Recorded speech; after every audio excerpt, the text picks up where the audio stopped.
Good. Good? Yeah, can I put your hands down? Put your hands down. Put your hands down. Welcome to Don't Trust This Man. All right, Don't Trust This Man. Hey, welcome back. Hope your holiday season's been good. Hope you've had a chance to enjoy folks close to you, near to you, whatever it may be, family, friends, loved ones. So we got a suggestion from Roland, a friend of mine from way back.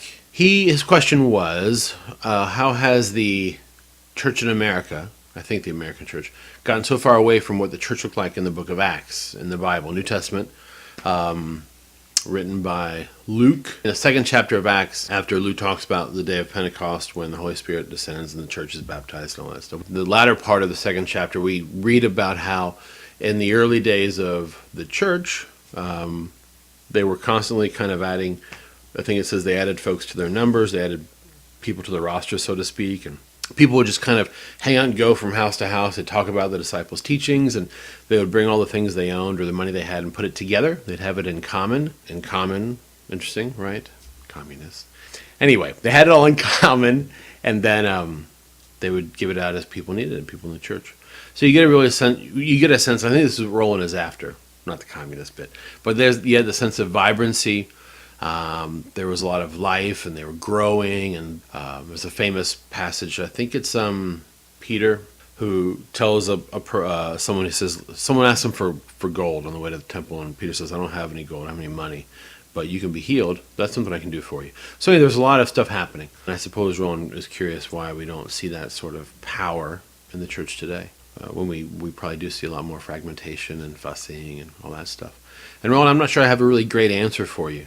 I do think that power and popularity can have an adverse effect on the church, can have an adverse effect on communities of faith when a people group, or when I won't speak for people groups, I'll speak for, and this is my opinion of what's happened to Christians in America. And I've mentioned this before, it's kind of I guess it's a theme I find myself coming back to. But the church in America got power, be it political or otherwise, influence, prominence on the national stage, and I'm curious if it didn't have a negative effect on our ability to really form genuine and soul-nourishing communities. So that's the first one.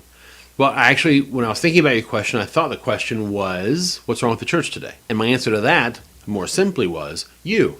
Just kidding. Me too, though. You and me. Us. We are the problem with the church. Humans are the problem with the church. We're just messed up folks, aren't we? I mean, every soul on this planet has something it deals with. And I'm not getting into the doctrine of original sin. I'm not doing all that stuff. I'm just saying that we live in a world where there is heartache and frustration, and we are a people who struggle with imperfections and fears and doubts and failures. And that's not exactly what I think is wrong with the church at all. I think those are all part of the tapestry of our lives, and really can be part of the tapestry of the church.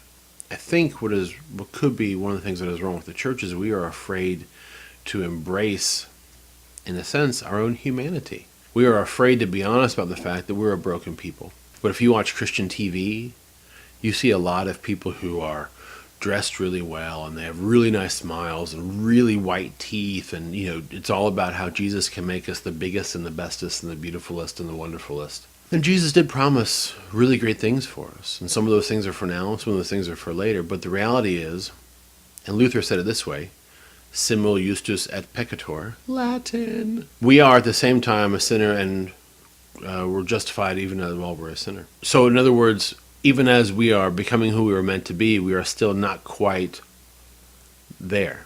We have foibles and all these things we have to deal with. And I think that I want to be part of a community where I can be as imperfect as I am, whatever that looks like, but be imperfect with other imperfect folks and be in community. So I don't know if that even answered your question, but that's kind of how I feel. I'm not perfect. Good grief. But I'm on my way. I'm getting there.